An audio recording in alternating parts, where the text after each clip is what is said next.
ഞങ്ങളൊരു ഗ്ലാസ് പാലുമായിട്ട് ആദ്യരാത്രി ആഘോഷിക്കാൻ പോയിട്ടുണ്ട്. എന്താ ആന്റിയുടെ പ്ലാൻ? അത് പിന്നെ ഞാൻ എന്തോന്ന് പ്ലാൻ ഉണ്ടാക്കാന്? അങ്ങനെ നമ്മളെയൊക്കെ കളിയാക്കിയിട്ട് അവരങ്ങനെ ആഘോഷിക്കണ്ട.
അയ്യോ മാമി, അമ്മ,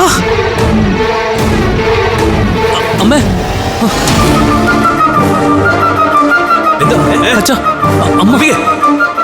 നീ തള്ളിയിട്ടാണോടി ആന്റിയെ? ഒന്ന് ചുമ്മാ റെഡി മകളെ പിടിയടാ അമ്പികേ. അമ്മ, അമ്മ, നീ ആള് കൊള്ളാവല്ലോ ദിവ്യേ. അവരെങ്ങാനും തട്ടിപ്പോയിരുന്നെങ്കിലോ? പോയ അങ്ങ് പോട്ടെന്ന് വെക്കൂ ആന്റി. പിന്നെ അവരെ എന്നോട് ചെയ്തത് വെച്ച് നോക്കിയാ കൊല്ലേണ്ടതാ അവരെ. ഞാനായതുകൊണ്ട് ഇത്രയും കാലം ക്ഷമിച്ചു. പിന്നെ അവരല്ലേ ആള്. അങ്ങനെയൊന്നും ചാവില്ലെന്ന് എനിക്ക് നല്ല ഉറപ്പുണ്ടായിരുന്നു. അല്ല, അവർക്ക് സംശയമൊന്നും തോന്നിയില്ലേ? സംശയിക്കാനുള്ള ഗ്യാപ്പ് കിട്ടിയില്ലല്ലോ. കാലത്തെന്നി താഴേക്ക് പോകുമ്പോ എന്ത് സംശയം? താഴെ വീണ് തലയിടിച്ച് വീണപ്പോ അവരുടെ ബോധവും പോയി. ബോധം തെളിഞ്ഞപ്പോ അഖിലയെ പറ്റി നല്ല നിറം പിടിപ്പിച്ച കഥകള് ഞാനങ്ങ് പറഞ്ഞു കൊടുത്തു. എങ്ങനെയാ വീണേന്ന് പോലും ഇപ്പൊ അവർക്ക് ഓർമ്മയുമില്ല. അപ്പൊ നിന്നെ സൂക്ഷിക്കണം. സ്വന്തം അമ്മായിയമ്മയോട് നീ ഇത് ചെയ്തെങ്കി എന്റെ അവസ്ഥ എന്താവും? അവരിപ്പോലാണ് ആന്റി എനിക്ക്. അപ്പൊ ഞാൻ വരട്ടെ. ചെല്ല്.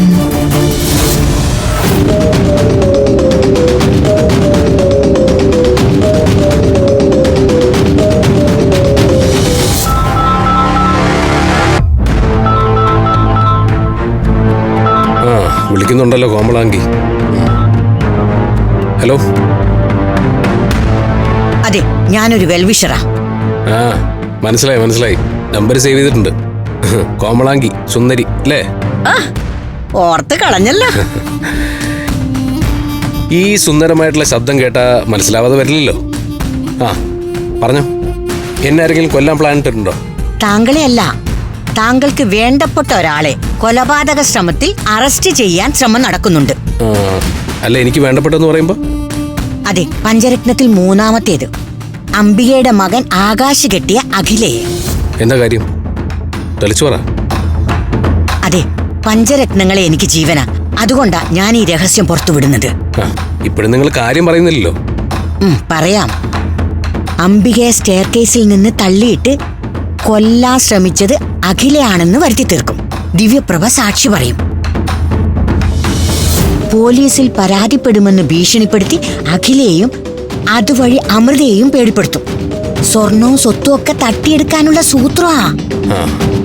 അമൃത അങ്ങനെ പേടിക്കൊന്നുമില്ല. അമൃത പേടിക്കില്ലായിരിക്കും, പക്ഷെ അഖില പേടിക്കും. അനിയത്തിക്കൊന്നും സംഭവിക്കാതിരിക്കാൻ വേണ്ടി അമൃത എന്ത് വിട്ടുവീഴ്ചയും ചെയ്യും. അതെ, അവരെ ഒന്ന് രക്ഷിക്കണം. ശരി ശരി. എന്തായാലും ഈ വിവരങ്ങളൊക്കെ തന്നതിന് നന്ദിയുണ്ട്. നന്ദി മാത്രം പോരാ, പണം വേണം. അത് ശരിയാണോ? നിങ്ങൾ എന്റെ വെൽവിഷറല്ലേ? അത് ശരി. വിലപ്പെട്ട വാർത്തകളാ ഞാൻ തരുന്നത്. വിലയും കൂടും. അത് ശരി. എത്രയാ പ്രതീക്ഷിക്കുന്നത്? ഒരു 2000 രൂപ എന്റെ അക്കൗണ്ടിലേക്ക് ഇട്ടേക്ക്. ബാക്കി ഞാൻ ഇനി വിളിക്കുമ്പോ പറയാം. ഈ 2000 കുറച്ച് കൂടിപ്പോയില്ലേ? കൂടിയിട്ടൊന്നുമില്ല. ഇതാണ് എന്റെ റേറ്റ്. തന്നാൽ ഇതുപോലെ ഓരോ വിവരവും ഞാൻ അറിയിച്ചുകൊണ്ടേയിരിക്കാം. ആ ആയിക്കോട്ടെ ആയിക്കോട്ടെ, അയക്കാം അയക്കാം.